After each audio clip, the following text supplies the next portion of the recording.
దీంతోపాటు ఈరోజు క్యాబినెట్లో ఎల్నినో ప్రభావంతో ఎదుర్కోబోయే సమస్యల గురించి కూడా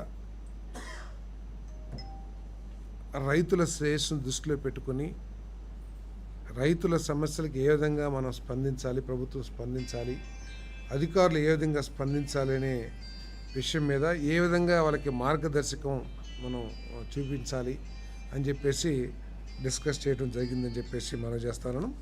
మరి ఈ ఎల్నినో ప్రభావం సెకండ్ హాఫ్లో ఇంకా ఎక్కువ, అంటే ఇంకా ఆగస్ట్ తర్వాత ఇంకా తీవ్రంగా ఉంటుందని కూడా వాతావరణ శాఖ నిపుణులు తెలియజేస్తూ ఉన్నారు.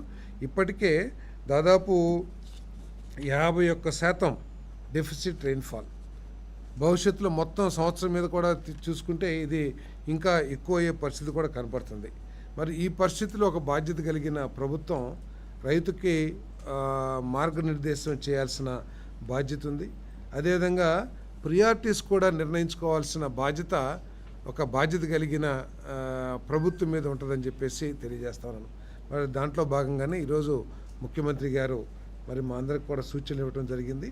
దీంట్లో ఏంటంటే రైతులందరికీ కూడా సూచనలు చేయాలని చెప్పేసి చెప్పారు.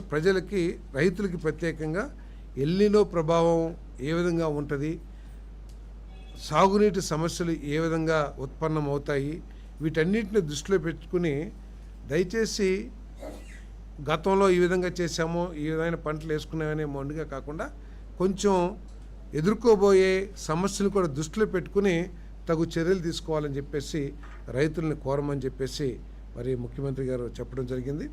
ఎందుకంటే గ్రౌండ్ వాటర్ తగ్గబోతూ ఉంది. అంతేకాకుండా ఈ సమయానికి పోలవరంలో గోదావరి 1,00,000 క్యూసెక్లు 90,000 క్యూసెక్లు వరద నీరు ప్రవహిస్తూ ఉండేది. కానీ ఇప్పుడు ఈరోజు కేవలం 35,000-38,000 క్యూసెక్లు మాత్రమే అక్కడ వరద నీరు ప్రవహిస్తూ ఉంది.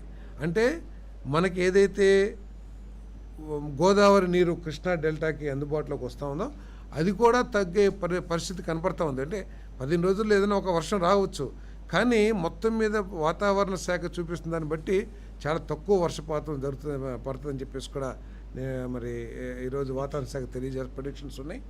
ఈరోజు కూడా ఇప్పటికీ దాదాపు ఒక 70%-50% గోదావరి కృష్ణాలో నాట్లు వేశారు. సో ఇక ముందు ఆలోచించమని చెప్పేసి కూడా మరి రైతులు కోరుతా ఉన్నాం.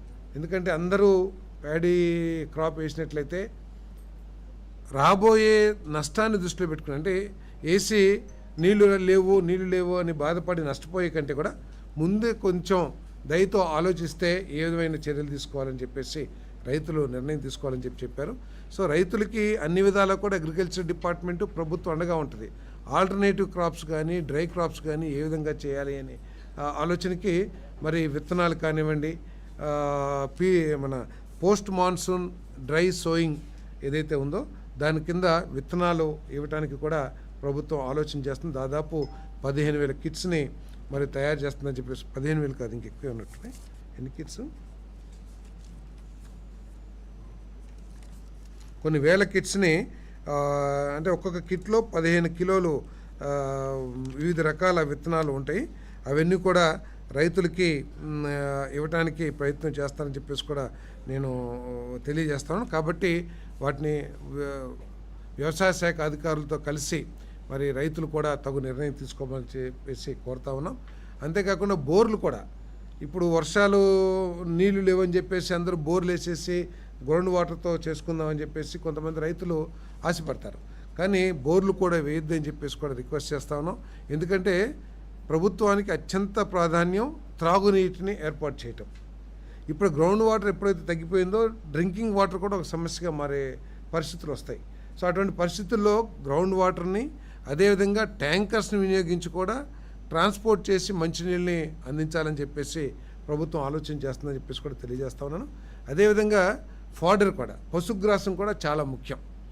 సో దాన్ని డ్రై క్రాప్స్ ద్వారా ఆ పంటలు పండించి పశుగ్రాసం కొరత లేకుండా చేసే